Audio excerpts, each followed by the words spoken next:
Good morning, George Hepworth, Grover Park Consulting. This video is a follow-up to our previous video on using SQL Server Migration Assistant to migrate access tables which have hidden indexes on foreign key fields.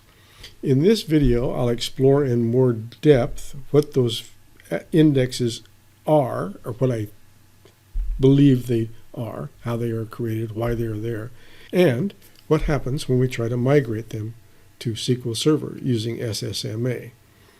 Let's begin by reviewing what we saw in the previous video.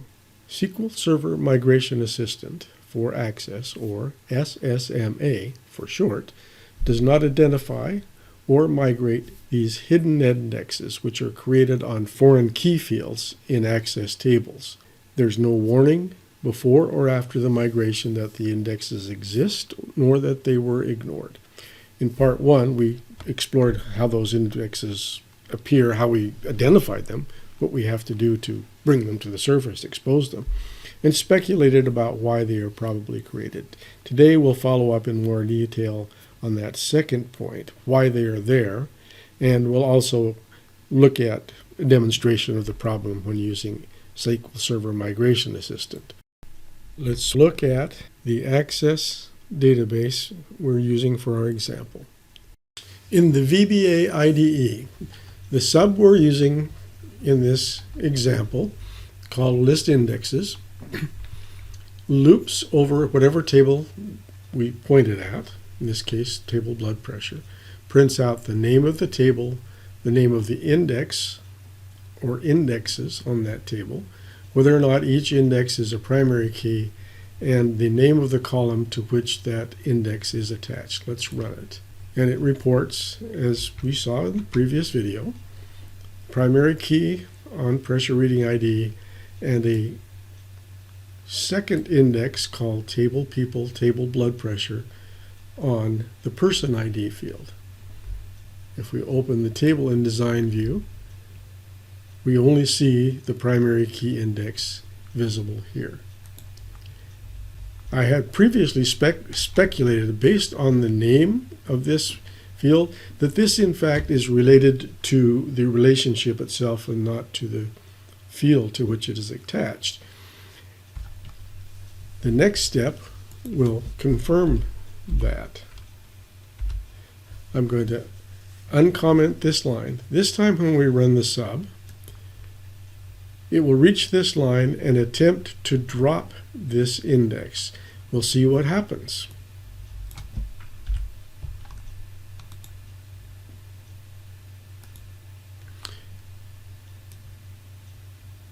Attempting to drop this index raises an error, error 3281. Cannot delete this index or table. It is either the current index or it is used in a relationship. And that is the reason, I believe, why this index exists in Access. It's related to the relationship between the two tables. Let's look at that a little more closely.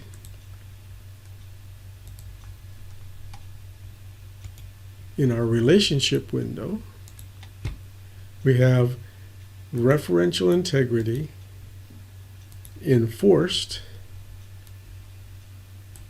on this relationship, specifying table people, table blood pressure. If we remove referential integrity, we return to our design view, and now we have that index reincarnated. I'm going to say it's reincarnated. It may be something entirely different, but it is now surfaced, available to us through the interface as table blood pressure pressure ID. The name change suggests to me that the index was still there, but it is now renamed because it's no longer part of that relationship. If we return to our VBA now, and I'm going to have to comment this line out. We'll remove these for clarity, run it again, and we see that new replacement index on person ID. So the index was there all along. Previously it had a different name because it was serving a different purpose. It was attached to that field to support the relationship with the referential integrity imposed. Now I can drop this. I should be able to drop this index, run it. Oh, and I forgot to close my table. We'll run it again. Shows both of them because the drop line occurred afterwards. I'm going to get another error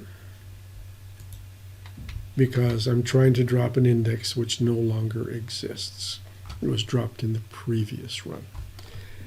What access identifies as a index on that field in that table is actually an index for the relationship and not an index for the contents of that field.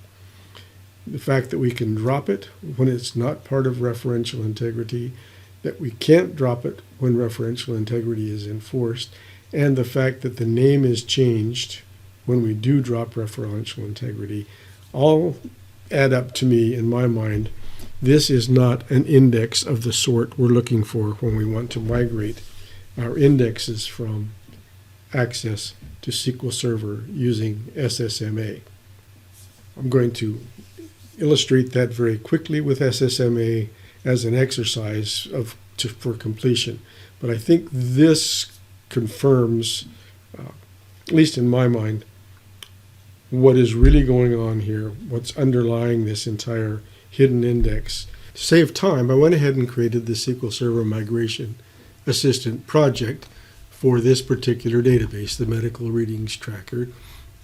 And I also created the Medical Readings database on my local SQL Server.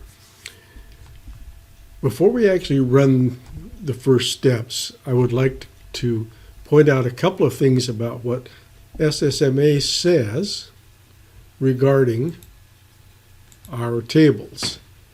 First of all, it tells me that there are no indexes on blood pressure table, but there are two keys. There's the primary key that we just looked at. There's also a foreign key. How the difference between the primary key and the foreign key in SSMA is the yellow key versus the gray key. What do you recognize about that name of that foreign key? tblPeopletblBloodPressure. That is, in fact, the same name as the name applied to the index in our access table. And now I think the whole picture comes into focus. What is reported as an index is the constraint, the foreign key restraint on that relationship between people and blood pressure. We can go through the rest of the exercise, migrate the tables to SQL Server, look at our reports and so on. I think at this point we have enough evidence to conclude that what we saw as a hidden index in the access table is there. It's a real object, but because of the restrictions on the way we can describe it in the access world, it's called an index, not exposed with the rest of the indexes.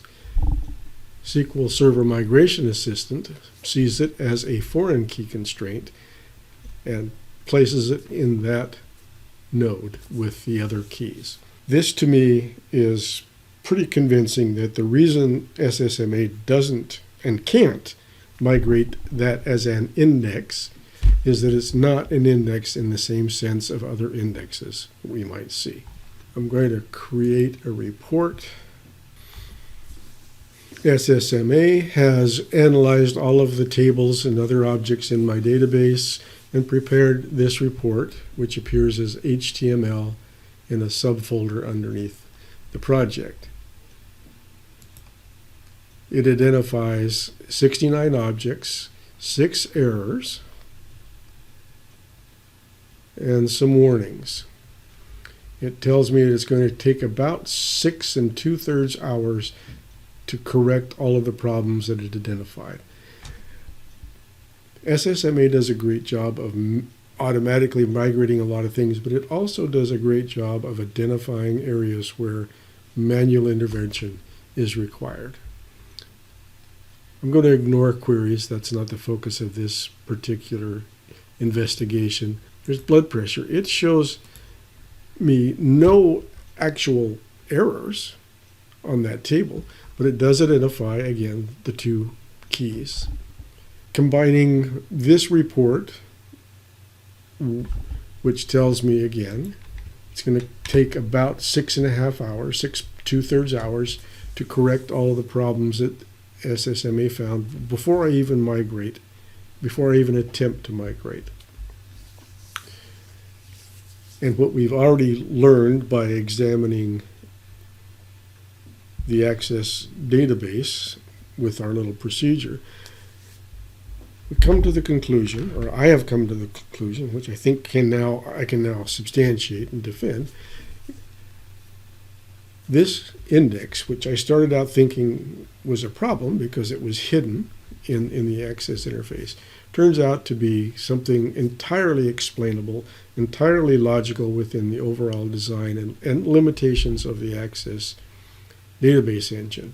When it's surfaced in SQL Server, it will become a proper foreign key constraint. So that ends my investigation into this particular issue. I hope you have learned something. I certainly learned a great deal along the way. I also want to acknowledge a lot of feedback from other Access developers, particularly in the MVP non-NDA email list, where I posted questions and got lots of really good detailed background information that helped me understand what I was seeing and why I was seeing it. Shout out to those people. I'll put their names in the comments section of the people who contributed to my understanding of this problem. So with that, I'm going to wrap it up. As always, like button, subscribe, and I'll see you next time. Thank you.